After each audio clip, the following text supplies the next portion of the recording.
ఇంత అద్భుతంగా పనిచేస్తున్నారు, ఎలాంటి ఆధారాలు నిరాధారమైన ఆరోపణలు లేవు. ప్రతిపక్షాలు ఇక్కడ ఉన్న మిగతా వాళ్ళకు కూడా మీరే చెప్తున్నారు నోటికి తాళం వేస్తానని చెప్పి వేశాను అని చెప్పి.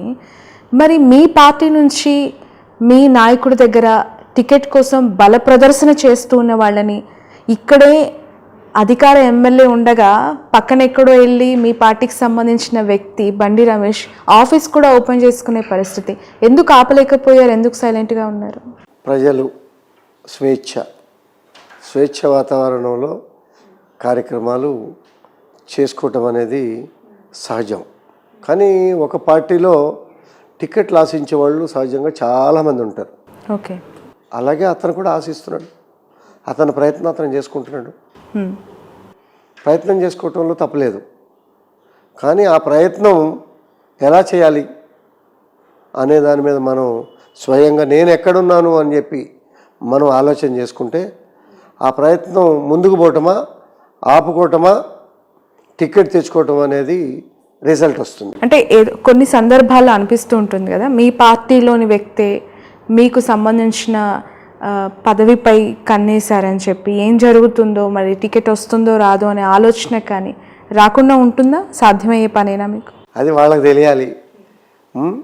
టికెట్ వస్తుందా రాదా, మంచి ఏంటి చెడ్డ ఏంటి అనేది మేము మా మాటలు మా పనితీరు, ముఖ్యమంత్రి గారిని కలిసినటువంటి తీరు, కేటీఆర్ గారిని కలిసినటువంటి తీరు, గ్రౌండ్లో జరుగుతున్నటువంటి తీరు, ఇంటెలిజెన్సీ ఇన్ఫర్మేషన్స్ మంచి చెడు అనేది సహజంగా తెలుస్తూ ఉంటాయి. ప్రజలు ఉంటున్నామా లేదా అనేది అందరికీ తెలుస్తూ ఉంటాయి. తెలిసిన దాని మీద ముఖ్యమంత్రి గారు చాలా విషయాల్లో హెచ్చరించేవారు. ఓకే, ప్రజల్లో ఉండండి, పాజిటివ్గా రిసీవ్ చేసుకోండి. కొన్ని పనులు సాధ్యం అవుతాయి, కొన్ని పనులు సాధ్యం కావు. ప్రయత్నం చేయండి, ఓకే, కానీ విఫలం కాకండి. ప్రయత్నంలో విఫలం కాకూడదు. మన దగ్గర నిధులు ఉన్నాయి, ఇంత గొప్పగా కంఫర్టబుల్గా ఉన్నాం.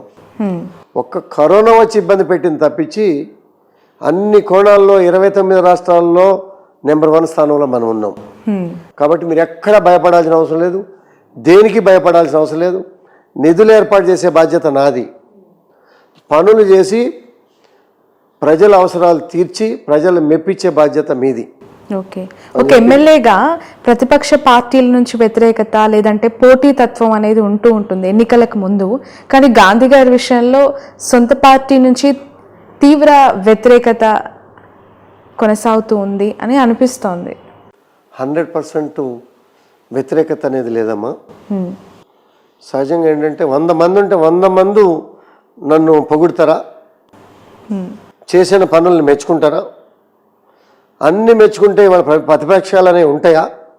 మా ముఖ్యమంత్రి గారు చేసినటువంటి పనులు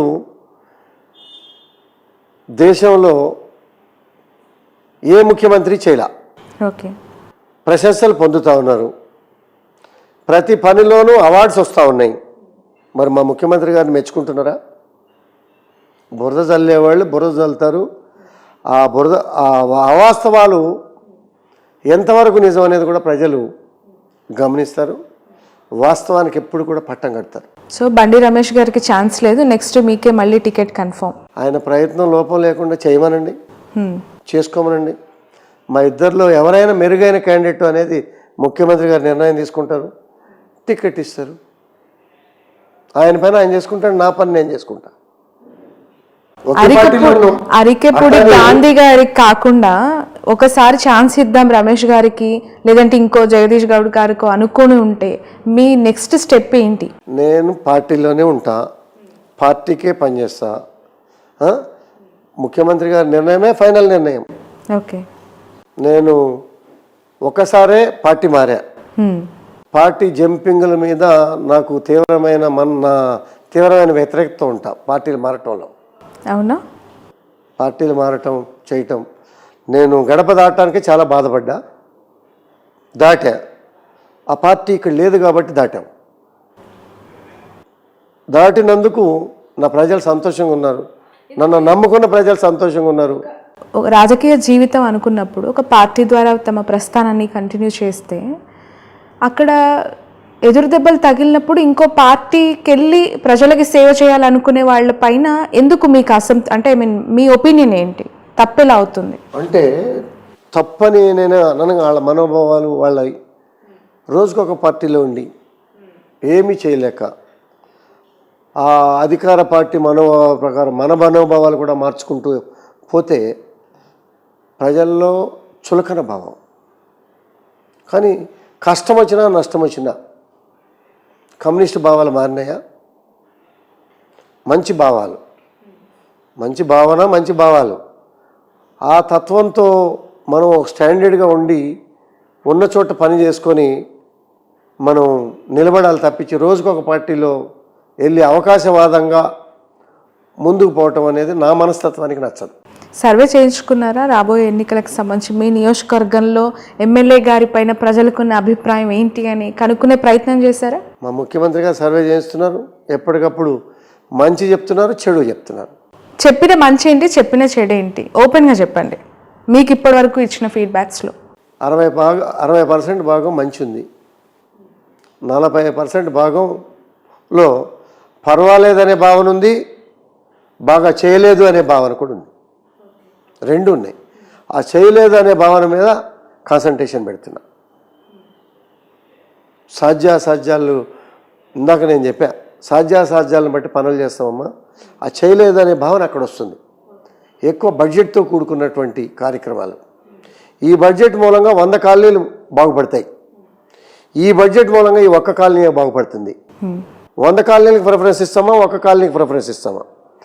తాత్కాలికంగా వాళ్ళకి ఉపశమనం కలిగించి 100 కాలనీకి ప్రిఫరెన్స్ ఇస్తున్నా నేను. అక్కడ సహజంగా కొంత అసంతృప్తి ఉంటుంది.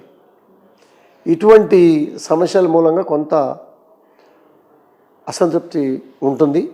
వాటిని కూడా తగ్గించుకునే కార్యక్రమం చేస్తున్నాం. ఆ రేషియో అటు ఇటు అవ్వదని గ్యారంటీ ఉందా మీకు ఎన్నికల నాటికి? 100%. ఎందుకంత నమ్మకం? పార్టీ మారినప్పుడు నా మీద తీవ్రమైన వ్యతిరేకత మీ సామాజిక వర్గం నుంచి, ఇక్కడ నియోజకవర్గం నుంచి ఓకే, తీవ్రమైన వ్యతిరేకత. నేను తప్పు చేయలే, చంద్రబాబుకు చెప్పి మారా, చంద్రబాబు నాయుడు గారికి చెప్పి మారా. అందరూ వెళ్ళిపోయారు కదా, నువ్వు మాత్రం ఉండి ఏం చేస్తావు, అభివృద్ధి చేసుకో, నాకేమీ పార్టీ మారాలనే ఆలోచన లేదు సార్, మీ ఇష్టం, మీరు ఆలోచన చేయండి సార్ అని చెప్పా.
ఇప్పుడు ఆపరేషన్ లేకుండానే మోకాళ్లకు ప్లాస్మా ట్రీట్మెంట్. మీ ఆర్థోపెటిక్ సమస్యలన్నిటికీ రోబోటిక్ టెక్నాలజీ ద్వారా తక్కువ ఖర్చుతో శాశ్వత పరిష్కారం. ఫ్రీ కన్సల్టేషన్, ప్రతి ట్రీట్మెంట్ పై 20% డిస్కౌంట్. ఈ ఆఫర్ కొద్ది రోజులు మాత్రమే. త్వరపడండి. V9 hospitals 9281465842.